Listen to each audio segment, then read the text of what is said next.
All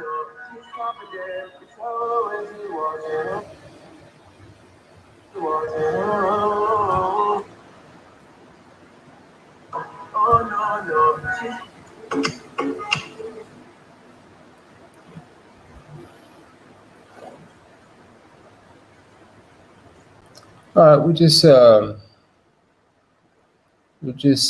giving a few minutes before we actually get started. Queuing up my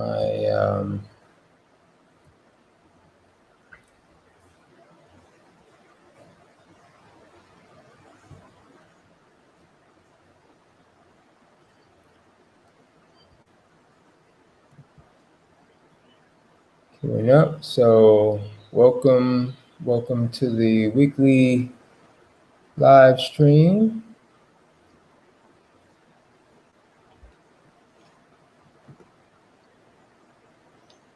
All right, so today, seeing the title, really want to talk about what motivates us, what motivates you. So we're talking about motivation today. You know, what inspires you, and generally there's two sides. You know, after we discuss motivation and we discuss what you know, we talk about pain versus pleasure. Then we'll take some questions, and yeah, I mean, I'm looking forward to today and our weekly discussion. So motivation, pain versus pleasure. You know, it's something I've thought about for a long time. I don't think I've ever made a video, but you know, when we look at health, especially, but I mean, this is really a sort of a universal principle that can be really applied to almost anything in life, but especially health, because health has consequences that we feel as a result, either pain or pleasure. So when we look at it's almost a battle between the two, you know, pain and pleasure.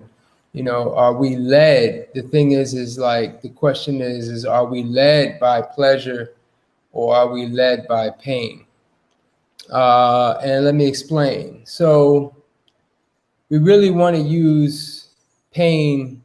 We really want to ideally be led by pain, and because ultimately that leads to pleasure. So we're really led by pleasure, but as far as the initial action is one of pain. The actions, at least in terms of good health. You know, when I say pain, we can substitute another word for pain, and that's discipline. Okay, so when we have, you know, when we're acting in a disciplined type of way, we're saying, okay, we're only going to eat this. We're going to work out. We're going to fast. We're going to do these things. Then you know, we're allowing pain to take the lead, because we know ultimately from these actions that, you know, maybe are not comfortable. So, you know, that's another word that we can substitute for pain, in the sense that I got to be uncomfortable. I got to make myself uncomfortable. You know, making one uncomfortable is a level of pain. You know, exercising, you're putting your body, you know, you're challenging your body in a somewhat uncomfortable way, in a disciplined way, that in and of its essence is making one uncomfortable. That can be painful. And as a result, you know, by making one uncomfortable, by being led by pain, discipline, then we're able to feel the resulting pleasure from our actions. Good health, we feel good. After we work out, we feel amazing. After we fast, we feel good. These are two direct actions that ultimately lead to, feeling awesome. Even with food, that's one thing about, eating raw food diet.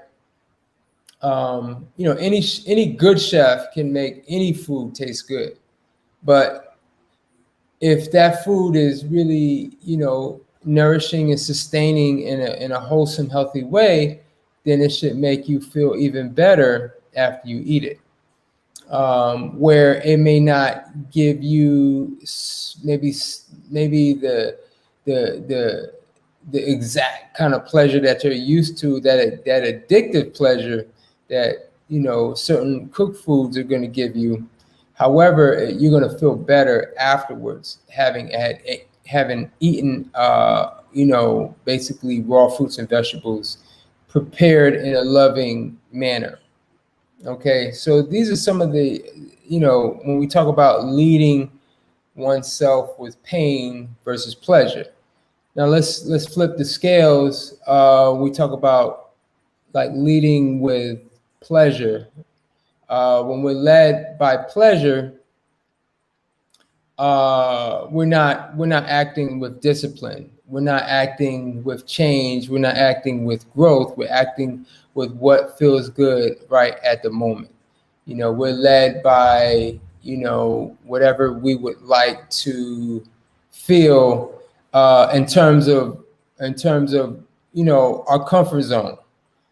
So we never want to really step out and challenge ourselves. This is what feels good now. So yeah, I could work out, but I don't feel like it. Yeah, I can choose to eat this, but I really want to eat this right now. So again, there's no change, there's no desire, there's no motivation. And I really want to get into the psychology of it, because, obviously, it affects all of us when the collective is, moving a certain way. And, whether it's the friends, family, relationship, etc. So, we're all motivated on different levels. But but the thing is that when we're led by pleasure, we're led by like no discipline, no desire to bring growth or change. Growth and change is uncomfortable. And when we're led by pleasure, for the moment, then what ends up happening, resulting, is pain. So pain and pleasure will always be connected. It's just a matter of which one are you going to experience first and which one are you going to experience second. I am of the mindset, and I am motivated to be in control of my pain.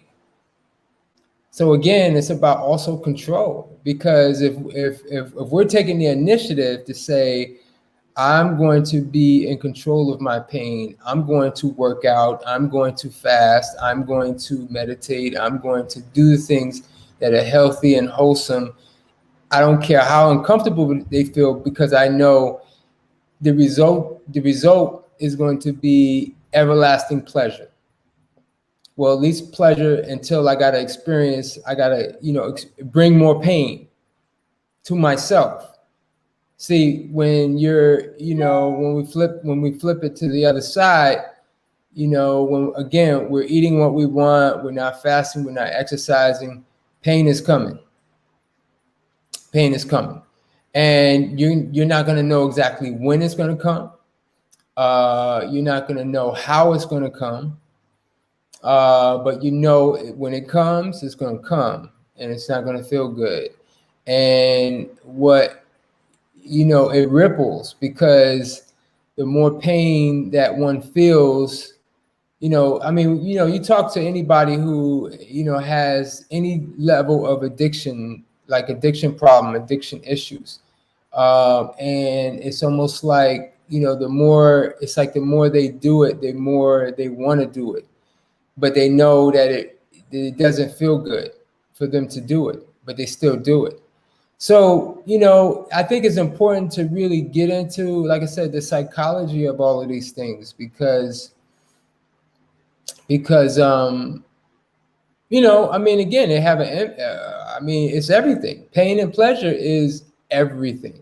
And really, to really just, break it down that way, and for us to understand it, we understand ourselves, we understand the people around us, we understand what motivates us. So, even like last week, to redeem myself somewhat, we talked about, we had a question, and I brought up the 5 steps to becoming and staying raw. So if you're tuning in, because we had discussed, becoming green, which essentially means alkaline. As we become more green, we change the blood. And if we change the blood, we change the cravings. And as the cravings and the blood change, then everything else begins to change over time. Our organ tissues, our brain, the way we think, our bones, everything begins to change, as we become more alkaline, more green, as I like to say. Our greens are most alkaline in comparison to, like, if we look at, like, basically the 3 food groups, at least in a raw food diet, is our fruits, our greens, and our nuts and seeds. With fruits being in the middle. Fruits are like in terms of acid alkaline, they're usually around 7. Most fruits are around 7. Your greens are maybe 8, 9, 10 in terms of alkalinity, and your nuts maybe 4, 5, 6 in terms of acidity. Now, again, don't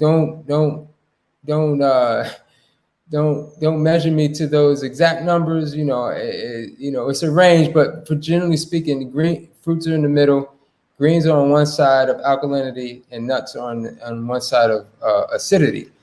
And when we're coming off cooked food, we're definitely acid. We're definitely acid, and we have to really stress the greens in the beginning. Transitioning to a raw food diet, you have to stress the greens. You got to eat, at least 2 big green leafy salads every day. That's what I did, at least for my first year. Green salad, big bowl of greens. Yeah, I would dress it with tomatoes and olives and avocados and your fancy dressing that you make. But essentially becoming green. First step. Second step, detoxing. Again, and these are all steps that, again, we're led by pain, discipline, change, growth, to get the resulting pleasure. Our social club, again, sometimes it requires new friends, new relationships, new family members,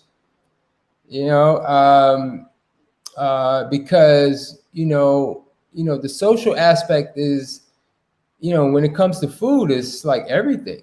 When we break bread together, family dinner, these are bonding moments. So that's a big one, and usually that's a make or break for a lot of people. Even the people who, especially the people who, like, I see that a lot of people who are able to physically say, like, look, I can eat this way, I can fast, I can, do all of these great things, but just to be able to connect with our loved ones and people we love and we care about with food, sometimes it's just not enough that I'm eating this and you're eating that. Obviously, no 2 people are going to like exactly the same things, but But when you're eating, really light, or you're just saying, I'm gonna have fresh juice for dinner, or I'm just gonna eat some fruit, or I'm gonna have this salad. It definitely sort of sets. It can, if that person, that other person. I mean, sometimes that works, but oftentimes it's challenging. It's challenging. All right, and then fourth. So I'm going over the 5 steps. We're on number 4. The fourth thing is, you got to be able to make a good salad. So you got to become a chef, and ultimately that was my raw food path. I was making salads every day, and then I said, you know what? I want to make a pizza. I want to sprout. I want to do these techniques, and I was on a mission to really learn as much as I could. And, here we are, 20 years later.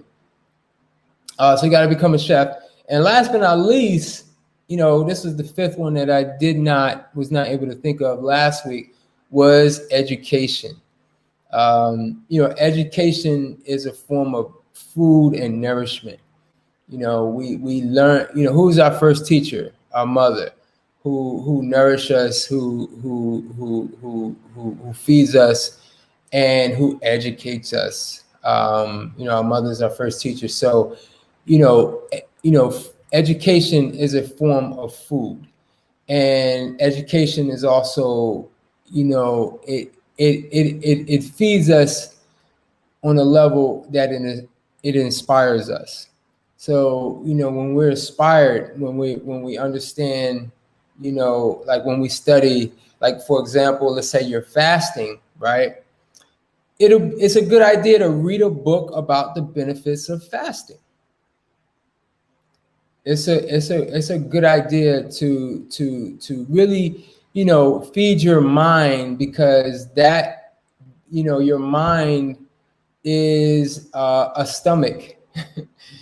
is that organ that is going to try to play tricks on you on why you should break your fast, or why you shouldn't work out, or why you shouldn't do the thing that that you should do, but your mind is playing those mental gymnastics. All right, so we talking about, if you're just joining in, we talking about your what really motivates you. We're talking about how pain and pleasure are interlocked, and the question or at least the how I'm phrasing it is that you're either going to use pain as your leader or pleasure as your leader. Now, you can say pleasure as your leader by saying, like, look, I'm going to discipline myself. I'm going to, I'm going to grow. I'm going to do the things that I need to do, as far as, how I would like to feel. I want to feel healthy. I want to feel vibrant. I want to look good. All of these things can, be healthy motivations, things that, that allow us to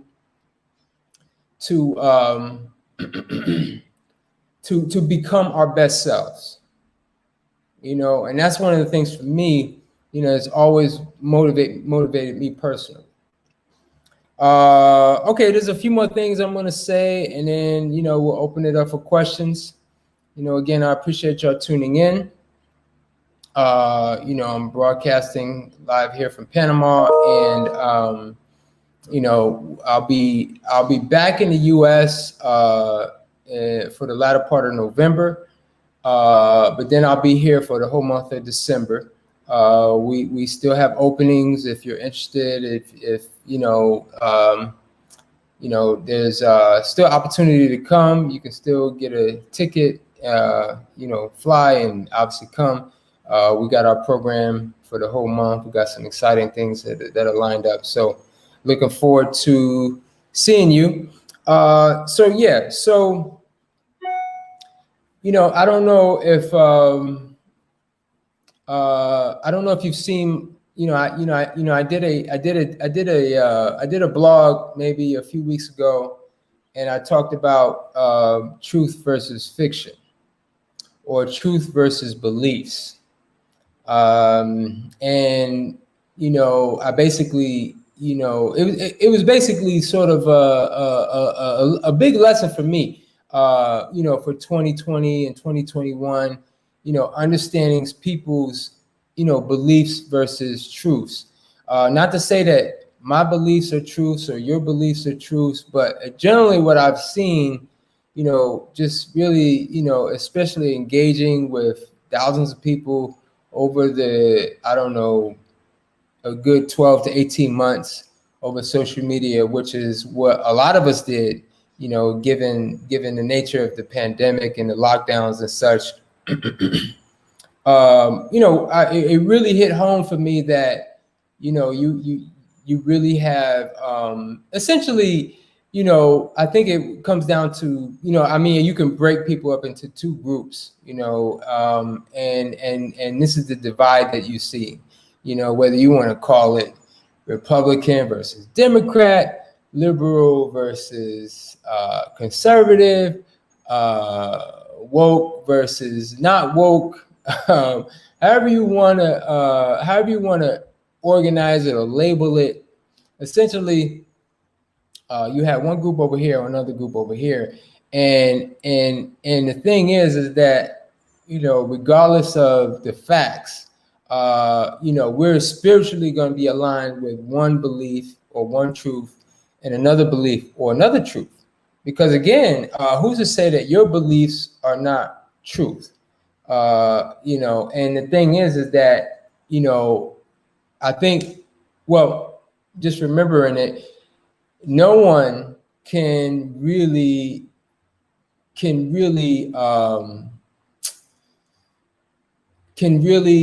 I guess, change another one's belief if they're not spiritually aligned or ready to receive that message. That was my big lesson for 2020, 2021. However, there is a force that can do that, and that's pain. So and sometimes that's not even enough. And because I've kind of broken it down into four levels of motivation, inspiration. And again, you can kind of maybe apply these to yourself and what type of person, what motivates you as you hear these four things, these four levels. Ask yourself, where do you fit? Where are you on this scale? Now, the first one being the highest level, that you're basically let's say you're motivated, and again, you can apply this to anything. You're motivated to go back to school or change your diet, learn something new, a language, or a new form of exercise, etc. The first level of motivation is look, you're just motivated to do better, just because you want to be your best self. It's a good idea. That's the first level. You're not doing it for any other reason to say, you know what, this is just something I want to do for me. And I think that most people, I know that most people, just from my anecdotal experience, most people are not motivated by just it being a good idea. I'm gonna just keep it 1,000%. Most people are not motivated by that. Now, the second level, the second and third level, I think, is where most people fall in. The second level, because I discussed how pain is that motivation. When we experience that pain, that can change one's truths or beliefs into a new truth or a new belief. All right. And the second level is when we experience pain vicariously through others. This could be from a loved one, like a parent, a sibling, a child. When we experience pain, or a friend, we experience pain vicariously. It's like, look, I don't want to go through that pain, so I'm going to do better. And oftentimes, I mean, we can see that, certain experiences one karmically is going to have really as a message to you to say, you know what, I got to do better. I don't want to end up like this or like that person. So I'm going to do better. Okay, so that's the second level. And then the third level is when, of course, you directly experience that pain. And I think, like I said, most people fall into these levels. I think most people will fall into that third level of pain, where it's like they feel that exact pain because, they said that, say, well, that happened to that person. That ain't going to happen to me, and then when they experience that pain, it becomes real for them, where they say, you know what, I got to make this change. I got to do better. I got to be, I got to work out. I got to fast. I got to, again, if that is something that that you should be doing, because that may not be something you shouldn't be doing, that you should or shouldn't be doing. And that really leads us to the fourth level, is like, sometimes, again, that, experience, it don't matter. No matter how much pain, the person is not going to change. And I don't think most people fall into that. I think most people are at the second and third tiers. I think that, the fourth level, but there are people that is a reality. Some people, no matter how strong the addiction is, they're going to just swim in that addiction, unfortunately. And I think, it's important for all of us to realize that's real. That's truth. That's truth for a lot of, for at least a segment of our circle. I think everybody is going to fall. We ourselves are going to fall into one of those four levels. And then, of course, the people, we're going to know people on each tier. So again, really just sharing this and hoping that you're getting something out of this. Again, I think it's really important to understand, like, why we do the things that we do. The better we understand it, the more likely we're going to be able to succeed and be successful at the thing that we're doing. So that's my spiel. If y'all have any questions about the topic, or anything on that matter as it regards to health, wellness, longevity, fasting, raw foods, etc., I'm game. If not, we'll I'm sure somebody got some questions. So I'm here on Instagram, on YouTube. And if you're on Facebook, I will not be able to see your questions, as I can't see that platform live. But yeah. So again, broadcasting here from Panama. I'll be here for a few more weeks, and then I'll be back in the U.S. for a few weeks, and then I'll be back here for the month of December. So yeah. So if you have any questions, now is the time. And I will just wait a few minutes. If y'all don't have any questions, then I will just let y'all be on your way and enjoy your day. I know I will enjoy mine. I'm gonna get some sun. I'm gonna drink some juice, and I'm gonna live my best. Have the best day for today. So okay, I don't see no questions. So I guess we'll sign off here. Again, I appreciate y'all tuning in, and if you subscribe, like the video, share the video, you know, you can comment below with an Instagram. I'll save this, and this will be up on YouTube, and let's have a conversation. All right. So again, thank y'all again. Have a blessed one. Peace and love.